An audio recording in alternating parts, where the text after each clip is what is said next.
मेरा नाम परमजीत ते तुहाडा जिंदगी जिंदाबाद चैनल ते स्वागत करता हाँ। अज की वीडियो का विषय है वर्किंग वाइफ ते हाउस वाइफ। तो इस विषय की आपां डंगाई च जावांगे तो देखांगे कि अज के टाइम दे विच किहड़ी जिहड़ी एक औरत है वो ज़्यादा अपना डोमीनेट करती है परिवार दे विच ते जां जिहदी ज़्यादा लोड़ महसूस है अज दे समाज नूं किस वाइफ की ज़्यादा जरूरत है। तो आपां उसका एंड ते कनक्लूजन भी कड्डांगे। तो पहला करते हैं वर्किंग वाइफ की गल करते हैं जो कि बाहर कामकाज करती है ਜਾਂ अपना बिजनेस करती है बाहर ਜਾਂ कोई जॉब करती है।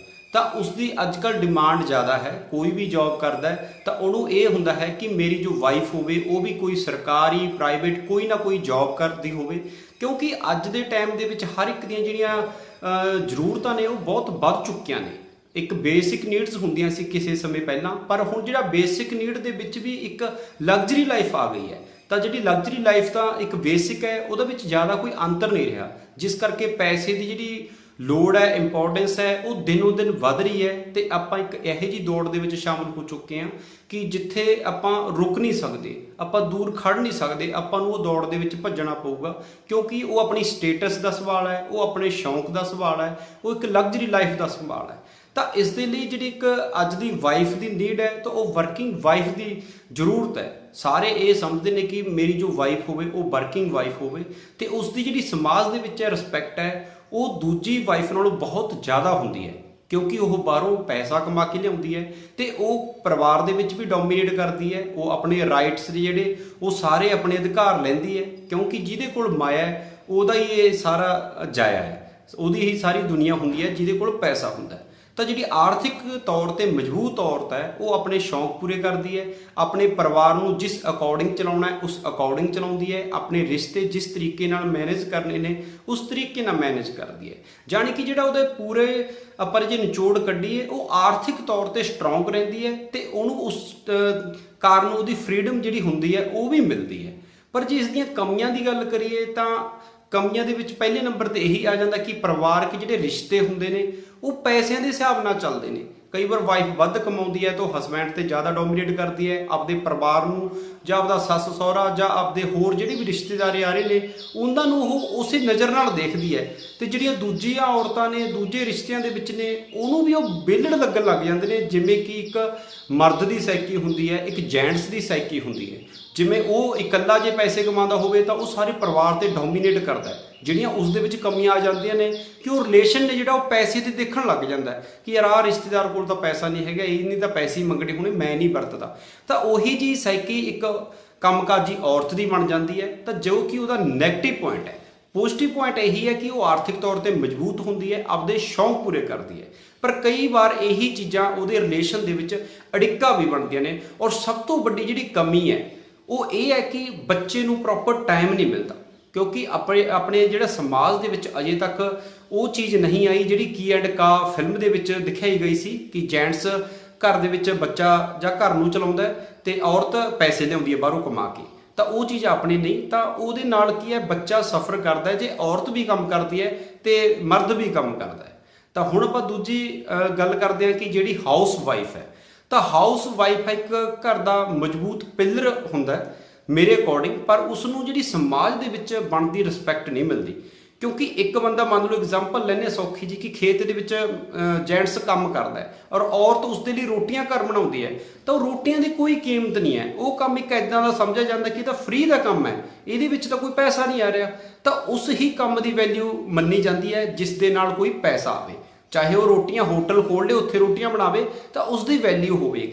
पर एक गलत धारणा है, इसका आपां नूं विरोध करना चाहिए, क्योंकि जिहड़ी हाउस वाइफ है असल दे विच हाउस नूं चलाउण वाला वो मेन पॉइंट वो हुंदा है। घर दा मुखी कोई होवे, मन्निया कि पैसे दे ना बिना जिहड़ा एक घर नहीं चलदा, पर पैसे नूं किवें संभालना है, घर नूं किवें संभालना है, रिश्तिਆਂ नूं किवें संभालना है, ये सारा हाउस वाइफ हुंदी है जिहड़ी वो करदी है। वो किवें अपने बच्चों नूं प्रॉपर टाइम दिंदी है, अपने हसबैंड नूं अपने रिश्तिਆਂ नूं घर नूं प्रॉपर टाइम दिंदी है। तो जिहड़ी एक कामकाजी औरत हुंदी है तो तुहाडे घर दे विच कोई कई बार कुक रखना पै जाता है, कई बार क्लीनिक वाला रखना पै जाता है, तो उस दे नाल कई बार होर प्रॉब्लमां भी आउंदियां ने।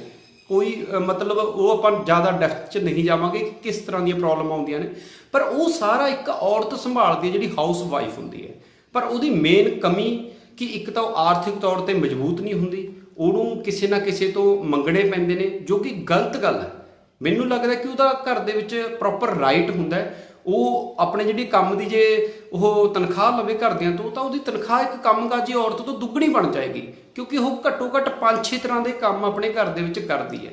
ਤਾਂ ਉਸਨੂੰ ਇਸ ਦਾ ਇੱਕ ਹੀ ਮਤਲਬ ਤਰੀਕਾ ਹੈ ਕਿ ਆਪਦੀ ਜਿਹੜੀ ਹਾਊਸ ਵਾਈਫ ਹੁੰਦੀ ਹੈ ਉਸ ਨੂੰ ਤੁਸੀਂ 1000 2000 3000 ਉਸ ਨੂੰ ਪੇ ਕਰੋ ਕਿ ਮੰਥਲੀ ਘੱਟੋ ਘੱਟ ਤੁਹਾਨੂੰ ਇੰਨਾ ਇੱਕ ਜਿਹੜਾ ਤੁਹਾਡੀ ਇੱਕ ਸ਼ੌਂਕ ਨੇ, ਚਾਹੇ ਉਹ ਆਪਦੇ ਕੱਪੜੇ ਲੈਣੇ ਹੋਣ, ਚਾਹੇ ਉਹ ਆਪਦਾ ਮੋਬਾਈਲ ਦਾ ਜਿਹੜਾ ਰਿਚਾਰਜ ਕਰਵਾਉਣਾ ਹੋਵੇ, ਕੋਈ ਬੱਚੇ ਲਈ ਕੁਝ ਲੈਣਾ ਹੋਵੇ, ਕੋਈ ਪਾਰਟੀ ਅਰੇਂਜ ਕਰਨੀ ਹੋਵੇ। ਕਈ ਵਾਰ ਹੁੰਦਾ ਕਿ ਬਰਥਡੇ ਪਾਰਟੀ ਹੈ ਜਾਂ ਆਪਣੀ ਸਾਲਗਿਰਾ ਐਨਵਰਸਰੀ ਆਪਾਂ ਨੇ ਸੈਲੀਬ੍ਰੇਸ਼ਨ ਕਰਨੀ ਹੈ, ਤਾਂ ਔਰਤ ਡਿਪੈਂਡ ਹੋ ਜਾਂਦੀ ਹੈ ਹਸਬੈਂਡ ਤੇ।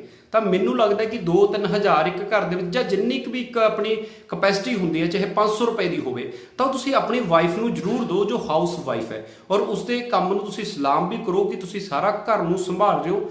ਇਹ ਜਿਹੜੀ ਪੇ ਦੇ ਰਿਹਾ ਇਹ ਤਾਂ ਜਿਹੜਾ ਤੁਸੀਂ ਕੰਮ ਕਰ ਰਹੇ ਹੋ ਉਹਦਾ ਕੁਝ ਵੀ ਨਹੀਂ ਹੈਗਾ, ਇਹ ਜਸਟ ਇੱਕ ਤੁਹਾਡੇ ਜਿਹੜੇ ਸ਼ੌਂਕ ਨੇ, ਇੱਕ ਪਰਸਨਲ ਬੰਦੇ ਨੂੰ ਇੱਕ ਹੁੰਦਾ ਹੈ ਕਿ ਯਾਰ ਮੇਰੇ ਕੋਲ ਪੈਸੇ ਹੋਣ ਥੋੜੇ ਬਹੁਤ, ਮੇਰੀ ਪਾਕਟ ਦੇ ਵਿੱਚ ਹੋਵੇ, ਮੈਨੂੰ ਮੰਗਣਾ ਨਾ ਪਵੇ ਥੋੜਾ ਥੋੜਾ ਕਿ ਮੈਨੂੰ 100 ਰੁਪਏ ਦੇ 200 ਰੁਪਇਆ ਦੇ।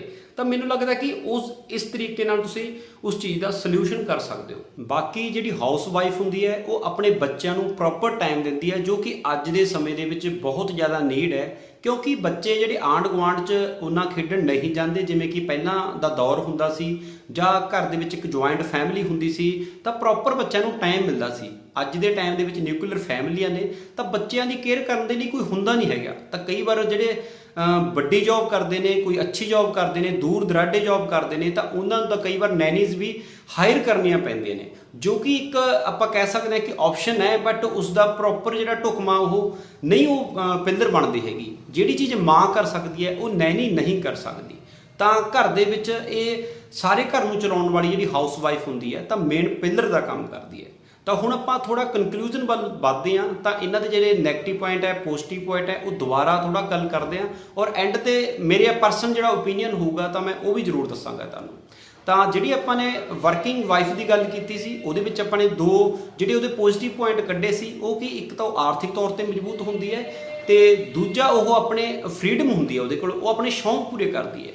ਤਾਂ ਜਿਹੜੀ ਹਾਊਸ ਵਾਈਫ ਹੈ ਉਹਦੇ ਵਿੱਚ ਆਹ ਦੋ ਕਮੀਆਂ ਰਹਿ ਜਾਂਦੀਆਂ ਨੇ ਉਹਦੀ ਜ਼ਿੰਦਗੀ ਦੇ ਵਿੱਚ, ਵੀ ਉਹਨੂੰ ਪ੍ਰੋਪਰ ਫਰੀडम ਨਹੀਂ ਮਿਲਦੀ ਔਰ ਉਹ ਆਰਥਿਕ ਤੌਰ ਤੇ ਕਿਸੇ ਨਾ ਕਿਸੇ ਤੇ ਡਿਪੈਂਡ ਹੁੰਦੀ ਹੈ। ਪਰ ਉਸ ਚੀਜ਼ ਦਾ ਮੈਂ ਤੁਹਾਨੂੰ ਸੋਲੂਸ਼ਨ ਵੀ ਦਿੱਤਾ ਸੀ। ਔਰ ਤੀਜਾ ਜਿਹੜਾ ਇੱਕ ਹੋਰ ਪੁਆਇੰਟ ਆ ਪੋਜ਼ਿਟਿਵ, ਕਿ ਜਿਹੜੀ ਵਰਕਿੰਗ ਵਾਈਫ ਹੁੰਦੀ ਹੈ ਉਹਨੂੰ ਰਿਸਪੈਕਟ ਮਿਲਦੀ ਹੈ, ਔਰ ਜਿਹੜੀ ਹਾਊਸ ਵਾਈਫ ਹੁੰਦੀ ਹੈ ਉਹਨੂੰ ਉਸ ਕੰਮ ਦੀ ਰਿਸਪੈਕਟ ਨਹੀਂ ਮਿਲਦੀ, ਤੇ ਜੋ ਕਿ ਗਲਤ ਹੈ। ਤਾਂ ਹੁਣ ਆਪਾਂ ਮੋਟੀ ਗੱਲ ਕਰਦੇ ਹਾਂ ਕਿ ਸਮਾਜ ਦੇ ਵਿੱਚ, ਜਿਵੇਂ ਤੁਹਾਨੂੰ ਮੈਂ ਪਿੱਛੇ ਦੱਸ ਚੁੱਕਿਆ ਕਿ ਨੀਡ ਕਿਸ ਔਰਤ ਦੀ ਹੈ। ਘਰ ਦੇ ਵਿੱਚ ਹਸਬੈਂਡ ਹੈ ਜਾਂ ਵਾਈਫ ਹੈ, ਉਹਨੂੰ ਇੱਕ ਨੂੰ ਘਰ ਸੰਭਾਲਣਾ ਜ਼ਰੂਰੀ ਹੈ, ਨਹੀਂ ਤਾਂ ਵਿਆਹ ਹੀ ਨਹੀਂ ਕਰਵਾਉਣਾ ਚਾਹੀਦਾ। ਨਹੀਂ ਤਾਂ ਜੇ ਆਪਾਂ ਨੇ ਪੈਸੇ ਹੀ ਕਮਾਉਣੇ ਨੇ ਫਿਰ ਆਪਾਂ ਨੂੰ ਬੱਚੇ ਦਾ ਕੋਈ ਫਾਇਦਾ ਨਹੀਂ ਹੈਗਾ, ਜਾਂ ਆਪਾਂ ਨੂੰ ਵਿਆਹ ਦਾ ਕੋਈ ਫਾਇਦਾ ਨਹੀਂ ਹੈਗਾ। ਜੇ ਆਪਾਂ ਬੱਚੇ ਜੰਮਦੇ ਹਾਂ ਤਾਂ ਉਹਨਾਂ ਨੂੰ ਪਰਵਰਿਸ਼ ਤਾਂ ਦਿਓ ਨਾ, ਉਹਨਾਂ ਨੂੰ ਪ੍ਰੋਪਰ ਟਾਈਮ ਤਾਂ ਦਿਓ ਨਾ। ਜੇ ਉਹਨਾਂ ਨੂੰ ਮੰਮੀ ਜਾਂ ਡੈਡੀ ਦਾ ਪਿਆਰ ਹੀ ਨਹੀਂ ਮਿਲਿਆ, ਜਦੋਂ ਬੱਚਾ ਸਕੂਲ ਜਾਂਦਾ ਹੈ ਜਾਂ ਆਉਂਦਾ ਹੈ, ਉਹਨੂੰ ਪ੍ਰੋਪਰ ਉਹਦੀ ਮਤਲਬ ਸੇਵਾ ਨਹੀਂ ਹੋਈ, ਉਹਨੂੰ ਪੁੱਛਿਆ ਨਹੀਂ ਹੈਗਾ, ਬੱਚੇ ਦੀ ਕੇਅਰ ਨਹੀਂ ਕੀਤੀ ਪ੍ਰੋਪਰ, ਤਾਂ ਉਹ ਬੱਚਾ ਕਿੱਥੇ ਮਾਂ ਪਿਓ ਨਾਲ ਉਹਦਾ ਪਿਆਰ ਬਣੇਗਾ। ਤੇ ਜੇ ਮਾਂ ਪਿਓ ਦੀ ਉਹ ਰਿਸਪੈਕਟ ਨਹੀਂ ਕਰੇਗਾ, ਮਾਂ ਪਿਓ ਦੀ ਨਾਲ ਉਹਦਾ ਪਿਆਰ ਨਹੀਂ ਬਣੇਗਾ, ਤਾਂ ਸਮਾਜ ਲਈ ਕਿੰਨਾ ਖਤਰਨਾਕ ਹੋ ਸਕਦਾ ਹੈ, ਇਸ ਦੇ ਜਿਹੜੇ ਅੰਦਾਜ਼ੇ ਨੇ ਉਹ ਲਗਾਉਣੇ ਕੋਈ ਬਾਹਲੇ ਔਖੇ ਨਹੀਂ, ਕਿਉਂਕਿ ਅੱਜ ਦੇ ਟਾਈਮ ਦੇ ਵਿੱਚ ਇਹੀ ਚੀਜ਼ਾਂ ਹੋ ਰਹੀਆਂ ਨੇ। ਤੇ ਨੰਬਰ ਇੱਕ ਗੱਲ ਕਿ ਪੈਸਾ ਜਿਹੜਾ ਉਹ ਜ਼ਰੂਰੀ ਨਹੀਂ ਹੁੰਦਾ। ਸਿਰਫ ਠੀਕ ਹੈ, ਇੱਕ ਪੈਸੇ ਨਾਲ ਆਪਣਾ ਘਰ ਚੱਲਦਾ ਹੈ, ਆਪਣੇ ਸ਼ੌਂਕ ਪੂਰੇ ਹੁੰਦੇ ਨੇ, ਪਰ ਜੇ ਫਸਟ ਨੰਬਰ ਤੇ ਰੱਖੀਏ ਤਾਂ ਉਹ ਇੱਕ ਹਿਊਮੈਨਿਟੀ ਹੈ, ਉਹ ਇੱਕ ਰਿਸ਼ਤੇ ਨੇ, ਬੌਂਡਿੰਗ ਹੈ, ਪਰਿਵਾਰ ਹੈ, ਜ਼ਿੰਦਗੀ ਹੈ, ਉਹ ਚੀਜ਼ਾਂ ਸਾਰਿਆਂ ਨੂੰ ਉੱਤੇ ਰਹਿੰਦੀਆਂ ਨੇ, ਉਸ ਤੋਂ ਬਾਅਦ ਪੈਸਾ ਆਉਂਦਾ ਹੈ। ਪਰ ਅੱਜ ਆਪਾਂ ਨੇ ਜਿਹੜੀਆਂ ਆਪਣੀਆਂ ਨੀਡਸ ਇੰਨੀਆਂ ਵਧਾ ਲਈਆਂ ਨੇ ਕਿ ਆਪਾਂ ਨੂੰ ਵਰਕਿੰਗ ਵਾਈਫ ਦੀ ਜ਼ਿਆਦਾ ਜ਼ਰੂਰਤ ਪੈਂਦੀ ਹੈ, ਜ਼ਿਆਦਾ ਜਿਹੜੇ ਤਰਜੀਹ ਦਿੰਦੇ ਆ ਆਪਾਂ ਵਰਕਿੰਗ ਵਾਈਫ ਨੂੰ ਦਿੰਦੇ ਆ। ਪਰ ਮੇਰਾ ਇਹੀ ਮੰਨਣਾ ਕਿ ਦੋਵਾਂ ਜਣਿਆਂ ਚੋਂ, ਹਸਬੈਂਡ ਵਾਈਫ ਚੋਂ ਇੱਕ ਜਣਾ ਘਰ ਸੰਭਾਲੇ। ਮੈਂ ਨਹੀਂ ਇਹ ਕਹੂੰਗਾ ਕਿ ਔਰਤ ਨੂੰ ਕੋਈ ਜੌਬ ਨਹੀਂ ਕਰਨੀ ਚਾਹੀਦੀ, ਮੈਂ ਉਸਦੇ ਬਿਲਕੁਲ ਖਿਲਾਫ ਨਹੀਂ, ਪਰ ਮੈਂ ਇੰਨਾ ਜ਼ਰੂਰ ਕਿ ਜੇ ਤੁਹਾਡੇ ਬੱਚਾ ਹੈਗਾ ਤਾਂ ਘੱਟੋ ਘੱਟ 5 ਸਾਲ ਇੱਕ ਜਣਾ ਤੁਹਾਡੇ ਚੋਂ ਜੌਬ ਛੱਡੇ।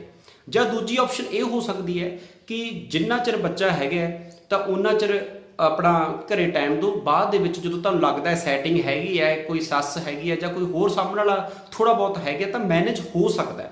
ਤਾਂ ਤੀਜੀ ਆਪਸ਼ਨ ਇਹ ਹੋ ਸਕਦੀ ਹੈ ਕਿ ਜਿਹੜੀ ਵਾਈਫ ਹੈ ਉਹ ਕੰਮ ਹੀ ਇਦਾਂ ਦਾ ਕਰੇ ਕਿ ਉਹ ਤਕਰੀਬਨ ਘਰ ਦੇ ਵਿੱਚ ਰਹੇ, ਜਿਵੇਂ ਸਟਿਚਿੰਗ ਦਾ ਹੋ ਸਕਦਾ ਹੈ, ਮੇਕਅਪ ਆਰਟਿਸਟ ਦਾ ਹੋ ਸਕਦਾ ਹੈ, ਕੋਈ ਟਿਊਸ਼ਨ ਸੈਂਟਰ ਹੋ ਸਕਦਾ ਹੈ, ਤਾਂ ਕੋਈ ਹੋਰ ਥੋੜੀ ਬਹੁਤ ਕੋਚਿੰਗ ਹੋ ਸਕਦੀ ਹੈ। ਅੱਜ ਦੇ ਟਾਈਮ ਦੇ ਵਿੱਚ YouTube ਵੀ ਹੈਗੀ ਹੈ, ਤੇ ਕੋਈ ਤੁਹਾਡਾ ਕੁਕਿੰਗ ਦਾ ਜਾਂ ਕੋਈ ਤੁਹਾਡੇ ਕੋਲ ਹੋਰ ਸਕਿੱਲ ਹੈ ਤਾਂ ਤੁਸੀਂ ਉੱਦਾਂ ਦੀ ਆਪਣੀ ਜੌਬ ਕਰ ਸਕਦੇ ਹੋ ਵਰਕ ਫਰੋਮ ਹੋਮ।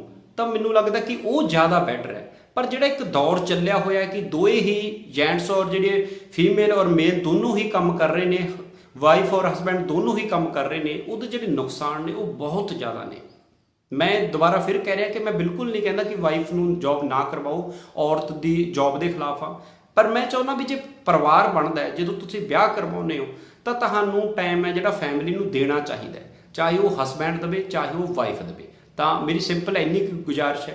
ਔਰ ਬਾਕੀ ਜਿਹੜਾ ਹਾਊਸ ਵਾਈਫ ਹੈ ਉਹਦੀ ਰਿਸਪੈਕਟ ਜ਼ਰੂਰ ਕਰੋ, ਉਹਦੇ ਜਿਹੜੇ ਕੰਮਾਂ ਦੀ ਰਿਸਪੈਕਟ ਜ਼ਰੂਰ ਕਰੋ, ਕਿਉਂਕਿ ਸਭ ਤੋਂ ਜੇ ਦੁਨੀਆ ਦਾ ਟਫ ਕੰਮ ਹੈ, ਇੱਕ ਤਾਂ ਬੱਚੇ ਦੀ ਕੇਅਰ ਕਰਨਾ, ਮਾਂ ਬਣਨਾ, ਔਰ ਦੂਜਾ ਹਾਊਸ ਵਾਈਫ ਬਣਨਾ। ਇਹ ਦੋਨੇ ਟਫ ਕੰਮ ਨੇ, ਔਰ ਇੱਕ ਔਰਤ ਦੀ ਜ਼ਿੰਦਗੀ ਦੇ ਵਿੱਚ ਇਹ ਦੋਨੇ ਹੀ ਚੀਜ਼ਾਂ ਆਉਂਦੀਆਂ ਨੇ, ਕਿਉਂਕਿ ਉਹ ਮਾਂ ਵੀ ਬਣਦੀ ਹੈ, ਬੱਚੇ ਨੂੰ ਸੰਭਾਲਦੀ ਹੈ, ਔਰ ਘਰ ਨੂੰ ਵੀ ਸੰਭਾਲਦੀ ਹੈ। ਤਾਂ ਬਹੁਤ ਜ਼ਿਆਦਾ ਰਿਸਪੈਕਟ ਦੀ ਹੱਕਦਾਰ ਹੈ। ਇਹ ਨਾ ਸੋਚਿਆ ਕਰੋ ਤੁਸੀਂ ਇੱਕ ਦਿਨ ਆਪਣੀ ਜਾਂ 5-4 ਦਿਨ ਆਪਣੀ ਵਾਈਫ ਨੂੰ ਭੇਜ ਕੇ ਦੇਖੋ ਪੇਕੇ, ਉਸ ਤੋਂ ਬਾਅਦ ਇਕੱਲੇ ਘਰ ਦੇ ਵਿੱਚ ਸਰਵਾਈਵ ਕਰਕੇ ਦੇਖੋ ਕਿ ਕਿਵੇਂ ਕਲੀਨਿੰਗ ਕਰਨੀ ਪੈਂਦੀ ਹੈ, ਕਿਵੇਂ ਖਾਣਾ ਬਣਾਉਣਾ ਪੈਂਦਾ ਹੈ, ਕੱਪੜੇ ਵਾਸ਼ ਕਰਨੇ ਪੈਂਦੇ ਨੇ। ਔਰ ਜਦੋਂ ਤੁਸੀਂ ਜੌਬ ਤੇ ਜਾਂਦੇ ਹੋ ਤਾਂ ਸਾਰਾ ਕੁਝ ਤੁਹਾਨੂੰ ਤਿਆਰ ਬਰ ਤਿਆਰ ਮਿਲਦਾ ਹੈ, A to Z, ਕੱਪੜਿਆਂ ਤੋਂ ਲੈ ਕੇ ਤੁਹਾਡੇ ਪਾਣੀ ਤੋਂ ਲੈ ਕੇ ਖਾਣੇ ਤੋਂ ਲੈ ਕੇ। ਤੁਸੀਂ 6 ਵਜੇ ਉੱਠਦੇ ਹੋ, 6:30 ਤੁਸੀਂ ਕੰਮ ਤੇ ਚਲੇ ਜਾਂਦੇ ਹੋ। ਮੰਨ ਕੇ ਚੱਲੋ ਜੇ ਉਹ ਵਾਈਫ ਨਾ ਹੋਵੇ ਤਾਂ ਤੁਹਾਨੂੰ 4 ਵਜੇ ਉੱਠਣਾ ਪਏਗਾ, 2.5 ਘੰਟੇ, ਔਰ ਤੁਸੀਂ ਵਾਪਸ ਜਿਹੜਾ ਘਰ 6 ਵਜੇ ਆਉਂਦੇ ਹੋ ਤਾਂ 8:30 ਤੱਕ ਤੁਸੀਂ ਕੰਮ ਕਰੋਗੇ। 5-6 ਘੰਟੇ ਤੁਹਾਡੇ ਵੱਧ ਜਾਣਗੇ, ਜਿਹੜਾ ਕਿ ਤੁਹਾਡੇ ਵਾਈਫ ਦੇ ਹੋਣ ਦੇ ਕਰਕੇ ਤੁਹਾਨੂੰ 5-6 ਘੰਟੇ ਈਜ਼ੀਲੀ ਰੈਸਟ ਕਰਨ ਨੂੰ ਮਿਲ ਜਾਂਦੇ ਨੇ। ਰਾਤ ਨੂੰ ਜਲਦੀ ਸੋ ਸਕਦੇ ਹੋ, ਸੌਣ ਤੋਂ ਪਹਿਲਾਂ ਵਾਈਫ ਤੁਹਾਡੀ ਇੰਨੀ ਕੇਅਰ ਕਰਦੀ ਹੈ, ਦੁੱਧ ਦੇਣਾ, ਕੋਈ ਖਾਣਾ, ਮਤਲਬ A to Z। ਪਰ ਉਸ ਚੀਜ਼ ਦੀ ਆਪਾਂ ਕੀ ਹੈ ਵੈਲਿਊ ਨਹੀਂ ਪਾਉਂਦੇ। ਵੈਲਿਊ ਆਪਾਂ ਪੈਸੇ ਵਾਲੀ ਦੀ ਪਾਉਂਦੇ ਹਾਂ, ਜਿਹੜੀ ਵਾਈਫ ਬਾਹਰੋਂ ਪੈਸਾ ਲੈ ਕੇ ਆਉਂਦੀ ਹੈ ਉਹਦੀ ਆਪਾਂ ਰਿਸਪੈਕਟ ਕਰਦੇ ਹਾਂ। ਤਾਂ ਹੀ ਅੱਜ ਦੀ ਜਿਹੜੀ ਔਰਤ ਹੈ ਉਹ ਬਾਹਰ ਵੱਲ ਨੂੰ ਭੱਜ ਰਹੀ ਹੈ ਕਿ ਮੈਂ ਪੈਸੇ ਕਮਾਵਾਂ, ਮੈਂ ਆਪਦੇ ਆਰਥਿਕ ਤੌਰ ਤੇ ਮਜ਼ਬੂਤ ਹੋਵਾਂ। ਇਹ ਜਿਹੜਾ ਇੱਕ ਸਮਾਜ ਦਾ ਪਹਿਲਾਂ ਵਾਲਾ ਢਾਂਚਾ ਹੈ, ਬਹੁਤ ਹੀ ਵਧੀਆ ਢਾਂਚਾ ਸੀ ਕਿ ਮਰਦ ਬਾਹਰ ਕੰਮ ਕਰ ਰਿਹਾ, ਔਰਤ ਘਰ ਸੰਭਾਲ ਰਹੀ ਹੈ, ਔਰ ਦੋਨੇ ਇੱਕ ਦੂਜੇ ਨਾਲ ਵਧੀਆ ਅੰਡਰਸਟੈਂਡਿੰਗ ਹੈ।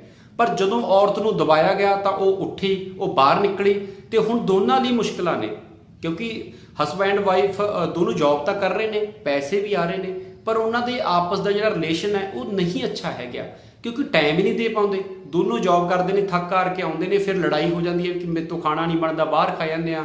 ਹਸਬੈਂਡ ਕਹਿੰਦਾ ਕਿਉਂ ਖਰਚਾ ਕਰਨਾ, ਇਹ ਉਹ, ਫਿਰ ਉੱਦਾਂ ਦੀਆਂ। ਔਰ ਉਹਦੇ ਵਿੱਚ ਬੱਚਾ ਜਿਹੜਾ ਸਫਰ ਕਰਦਾ ਹੈ ਉਹ ਇੱਕ ਹੋਰ ਪ੍ਰੋਬਲਮ ਹੈ। ਤਾਂ ਮਿਊਚੁਅਲ ਅੰਡਰਸਟੈਂਡਿੰਗ ਔਰ ਜਿਹੜੀ ਬੈਸਟ ਆਪਸ਼ਨ ਹੈ ਉਹ ਇਹੀ ਹੈ ਕਿ ਤੁਹਾਡੇ 'ਚੋਂ ਇੱਕ ਜਣਾ ਘਰ ਸੰਭਾਲੇ। ਤੇ ਮੈਨੂੰ ਲੱਗਦਾ ਕਿ ਆਉਣ ਵਾਲੇ ਟਾਈਮ ਦੇ ਵਿੱਚ ਜਾਂ ਅੱਜ ਦੇ ਟਾਈਮ ਦੇ ਵਿੱਚ ਜੈਂਟਸ ਨੂੰ ਵੀ ਕੁਕਿੰਗ ਆਉਣੀ ਚਾਹੀਦੀ ਹੈ, ਕਲੀਨਿੰਗ ਆਉਣੀ ਚਾਹੀਦੀ ਹੈ, ਕੱਪੜੇ ਵਾਸ਼ ਕਰਨਾ, ਮਸ਼ੀਨਾਂ ਹੈਗੀਆਂ ਨੇ, ਸਭ ਕੰਮ ਆਉਣੇ ਚਾਹੀਦੇ ਨੇ। ਤਾਂ ਜੇ ਕਈ ਵਾਰ ਵਾਈਫ ਤੁਹਾਡੀ ਸਰਕਾਰੀ ਜੋਬ ਕਰਦੀ ਹੈ, ਅੱਛੀ ਉਹਦੀ ਇਨਕਮਿੰਗ ਹੈ, ਤਾਂ ਤੁਸੀਂ ਆਪਣੀ ਜਿਹੜੀ ਪ੍ਰਾਈਵੇਟ ਜੋਬ ਛੱਡ ਸਕਦੇ ਹੋ, ਜਾਂ ਤੁਹਾਡਾ ਛੋਟਾ ਜਿਹਾ ਬਿਜ਼ਨਸ ਹੈ ਤੁਸੀਂ ਹੋਰ ਤਰੀਕੇ ਨਾਲ ਮੈਨੇਜ ਕਰ ਸਕਦੇ ਹੋ। ਪਰ ਘਰ ਨੂੰ ਸੰਭਾਲਣਾ ਜ਼ਰੂਰੀ ਹੈ, ਬੱਚਿਆਂ ਨੂੰ ਸੰਭਾਲਣਾ ਜ਼ਰੂਰੀ ਹੈ। ਤਾਂ ਮੇਰੇ ਇੰਨੀ ਕੁ ਵਿਚਾਰ ਸੀ। ਜੇ ਤੁਹਾਨੂੰ ਕੋਈ ਪੁਆਇੰਟ ਇਹਦੇ ਵਿੱਚ ਮਿਸਿੰਗ ਲੱਗਿਆ ਹੋਵੇ ਤਾਂ ਕਮੈਂਟ ਬਾਕਸ ਦੇ ਵਿੱਚ ਜ਼ਰੂਰ ਦੱਸਣਾ, ਜਾਂ ਕੋਈ ਪੁਆਇੰਟ ਤੁਹਾਨੂੰ ਨਾ ਸਮਝ ਆਇਆ ਹੋਵੇ ਜਾਂ ਨਾ ਐਗਰੀ ਹੋਵੋ ਤਾਂ ਉਹ ਵੀ ਜ਼ਰੂਰ ਦੱਸਣਾ। ਮਿਲਦੇ ਹਾਂ ਕਿਸੇ ਹੋਰ ਵੀਡੀਓ ਦੇ ਵਿੱਚ, ਤਦ ਤੱਕ ਲਈ ਜ਼ਿੰਦਗੀ ਜ਼ਿੰਦਾਬਾਦ।